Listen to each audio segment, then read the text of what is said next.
Bucky Barnes is back, but this time in a new position. Tell us where we find him at the start of the film and what his state of mind is. His state of mind is questionable, as always. It is sort of a passive-aggressive, dormant state of mind. The suit feels uncomfortable. Maybe subconsciously he's growing his hair out, hoping someone will object. Basically, he's just trying to get someone to, pay attention. And I'm not sure he knows how to do it very well as a congressman, but he is trying to use it in a way to keep an eye on Valentina and what she's up to, because he's got a real big suspicion about her. Wyatt, where is John Walker now, and how is he faring after the events in The Falcon and the Winter Soldier? John Walker's been in some undisclosed location for months, presumably murdering people, right? Because he can do that now. Works for Val. And you find him in a precarious situation with three other of our lovely castmates and Thunderbolts, soon to be.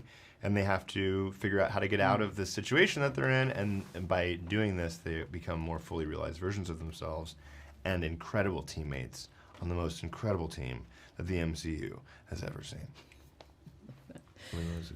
Right? What about Bob? Besides Marvel's signature action, there's a lot of humor in the film despite its darker tone. As an actor, how important was it to you to have moments of levity in the story? Very. When a movie takes itself too seriously, it can really be not fun. And part of the experience of being in a Marvel movie is like, let's have some fun.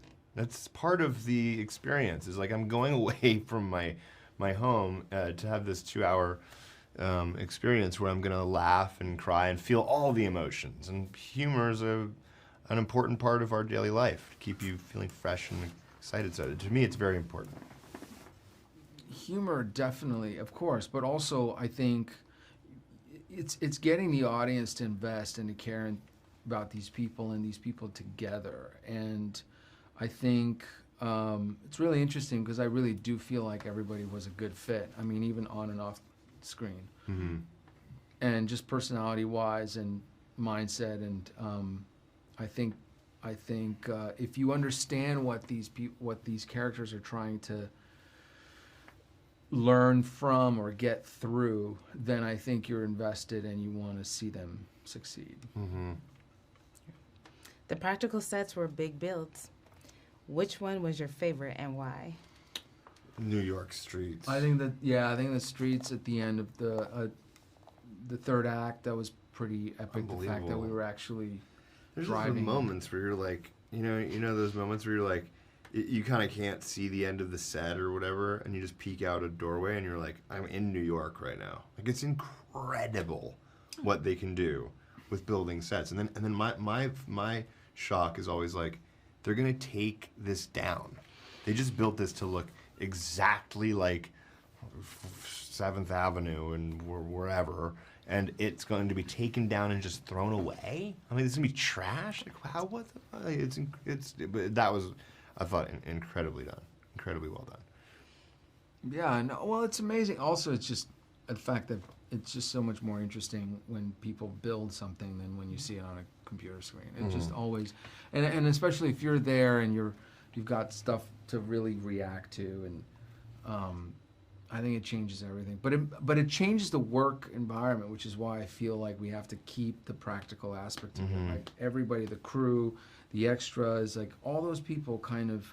There's a sense of ownership over it from like the people who built this thing. Yeah, and you want to like you're excited about it. You want to serve it in a different way than it's kind of like when it's just screen. And they'll do it afterwards.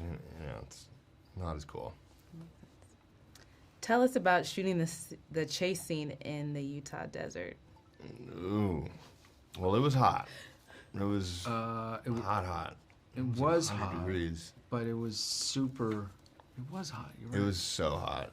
But it was amazing when the sun was going down, and then there was a bit over there where it looked really pretty, and again, just to be able to be out there. Again, everyone was looking. Jake was really happy about. We're here. We're on location. This actually exists. Right. We're doing it. But it also felt indie in a weird way because you're like out in the middle of nowhere. We've all done, you know, a lot of indie movies in this cast, and I swear to God, when you're in the back of that limo, like you could be in the back of the limo anywhere with any crew at any movie I've ever done. Just take off the suit and put on something else, and you're just in a hot metal box and like acting. And that was what was so I love. You know, you can't fake that. You know, it's nothing. It wasn't a process trailer. It was a process trailer for some of it. What am I trying to say? It wasn't the screen, the volumes that they use now that are like, you know, they're great, but they're not the real thing. And Sebastian's the elements that you had of riding the motorbike and flipping all of those cars flipping, those were real. Like Shane was driving the car when it flipped and flipped 80 times, and like all those are real things happening. Yeah, cool. I think, and I also just think audiences can tell that. They tell the difference. Yeah.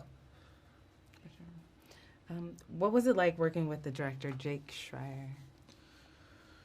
Jake is very dry, but very funny and cautiously optimistic, I would say. Cautiously optimistic is good. But he had like a really good handle on what this is, I guess, what this movie is, what the tone is, and what makes this movie. How is it funny and different than something like Guardians of the Galaxy, or how is it as real as something like Captain America: Winter Soldier? And he found its own thing. Nothing's too much, or everything's just enough. He had a very specific vision of what he wanted to make in terms of emotionally, and it wasn't always like, you know, he came at it from, this is not perfect. And anytime I've ever done a movie, no matter what the movie was or show was, which is, this isn't perfect yet, but we're gonna make it as good as we can, and not like, I'm amazing, I'm really good, and I know what I'm doing, and so if you don't do it this way, it's not gonna work. If you come at it that way, I'm always like, oh God. But if it's like that, it's always been a wonderful experience, and Jake is inherently that way. I think everybody had this feeling of like, oh my God, I think he's actually listening. Where like a lot of times you'll hear a director listen and you're like, I don't know if they heard anything I just said, and then the changes don't happen and you're like, oh, okay, whatever. Jake listens, he hears you. We were rehearsing and debating and coming up with that last scene until the day we did it. And it still wasn't perfect, you know. It worked. I mean, major changes that we were making because it just wasn't work. And then we kind of found the thing that clicked that last night in that hotel room we were all sitting in, where like, you know, it was just felt like we were gonna blow up the movie, but that was the magic sauce, and we got it to a point that really worked. And yeah, Jake allowed for and a lot of I mean, he never patience. Lost. It's cool. It's a lot to do, and yeah, I think there's a lot of pressure, and so anyway, he's great. Last question.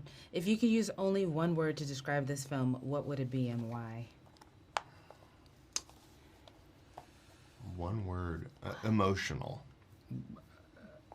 I want to just say integrity. That's good. I like that. Integrity. Why?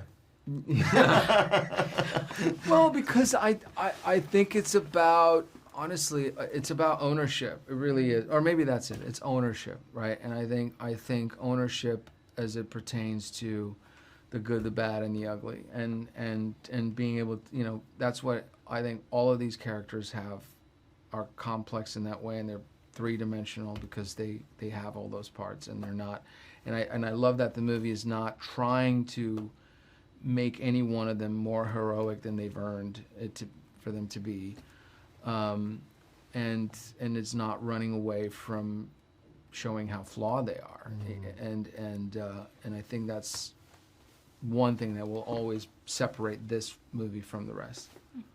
Perfect. Thank you both.